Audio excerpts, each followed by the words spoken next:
So Danielle, you are kind of our like resident writer and editor. That is a big part of what you do for Resilient Stories. And you've always wanted to be a writer, correct? How did you know when you were younger that that's what you wanted to do? Oh gosh, so I've always been an avid reader from like elementary school. Like it would be recess time and I would be holding my book, walking around recess reading. What would you be reading at recess?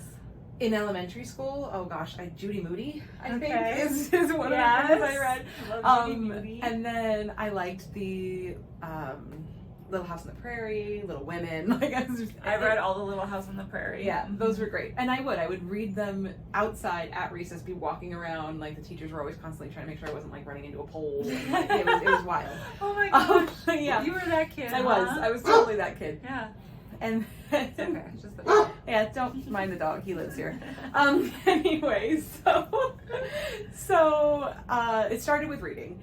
And then as I got a little older, like into middle school, I started dabbling with like poetry and writing my own stories. And I just loved that. And so then I started to read like Danielle Dahl and Stephen King in middle school. And I was quite obsessed with these people and their ability to tell a story. And I just thought, I had a pretty crazy childhood and I felt like I had a real story that I could share, but I also had this crazy imagination because that's how I escaped all of the drama and trauma that I was living in. So I thought I can write fiction too. And so I used to kind of envision being like a romance novel writer and having like this great big house near the beach, and like that was my dream. And then got a little older. I had some things published in high school.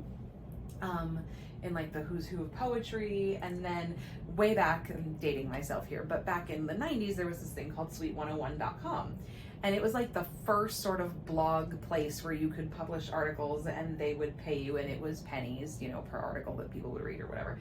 And I got a job with them at like 17 writing stories on there and posting them online. And then I also wrote an article for the local newspaper while I was getting my associate's degree at 17 at the community college. There was a Martin Luther King event, and I was going to transfer to the University of South Florida and hopefully get a journalism degree. So this was all part of my thing. And so they asked me to write a story for the paper, and I was like, oh, sure. So I wrote the story for the paper, and that was my plan. My plan was to go to USF and get a communications and journalism degree.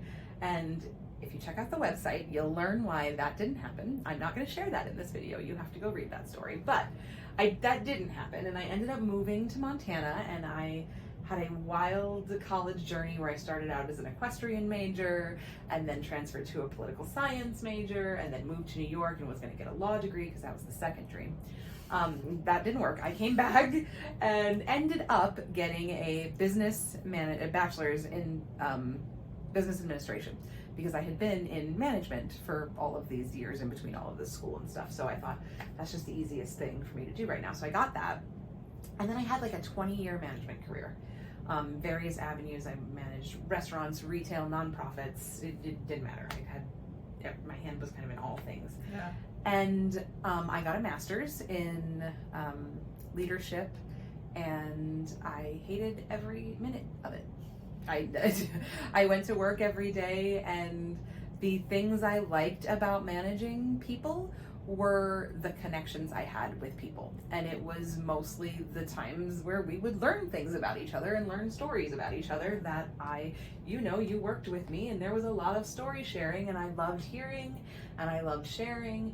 And I just, a lot of what I learned in the master's program, in the leadership program, was kind of psychology related. Mm-hmm. We learned the psychology of teams and why some people are motivated the way they are. And I really just kind of felt like that's what I loved about management and nothing else. And so I kind of got to a place where I got really depressed, and I started kind of just trying to rediscover myself. I went to therapy, and then I started walking around the lake over here by our house every day, and the goal was to do that for a year, because I had read that if you do something every day for a year, it just causes these big changes inside. And it wasn't even like 3 months into that walking journey where I started writing. Yeah. So that's how the road back to writing kind of came around. And cool. It was a wild, crazy, windy road. It was. For sure. It was totally a wild, crazy, windy road. But thankfully you found your way back to the thing your heart said when Yeah. you were little that Yeah. you wanted. And I think all of us know when we're very little what we truly want. Yeah. And as we go through life, it kind of gets like learned out of us to Yeah. want what we Logic want. and all Yeah. these things.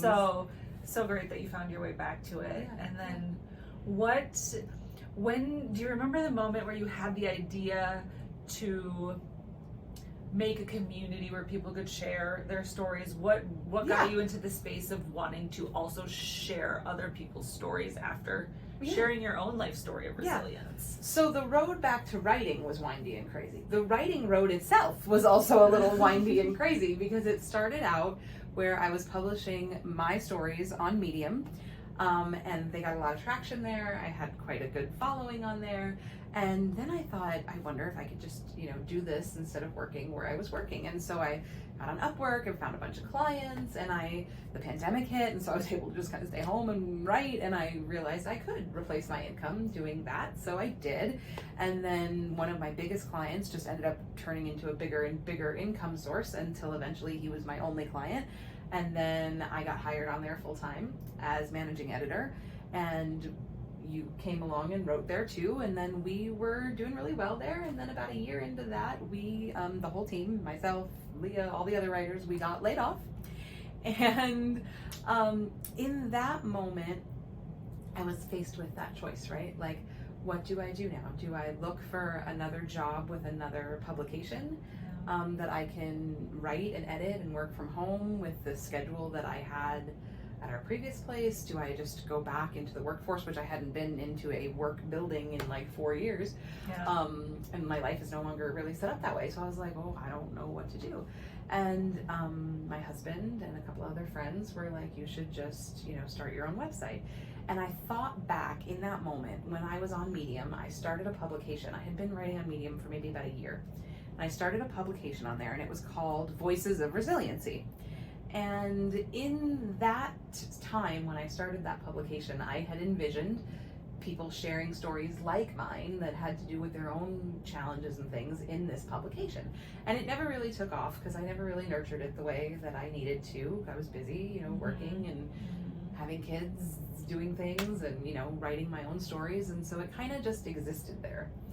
And then Josh and I were talking one night, like right before going to sleep, and he just said, if you were to start your own website, what would it be? And I just instantly was like, it would be that. It would be a place where we could all share our stories, we could all grow, we could all have a voice, because part of what happened when I got laid off was I was worried that my voice was going to get lost somehow. Like, I didn't own these stories anymore. I had sold them or given them to a website that I now had nothing to do with, and I just was like, what if it gets taken down? Like, then all these stories I wrote, my voice is gone, and I wanted to give people a place where their voice would have a home.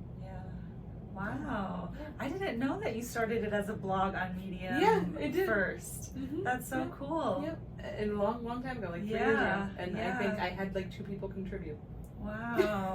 Yeah. Well, still, that's so cool. And look at it now. Look at it now. It's a whole website. The whole thing. Well, thanks so much for sharing that info about Of yourself, course. Danielle. It's always fun to get to know a little bit more behind the curtain, Absolutely. of every person out there. So Now tune in next time, because we'll have Leah share how she got on to Resilient Stories. Yep. Thanks, guys. Bye.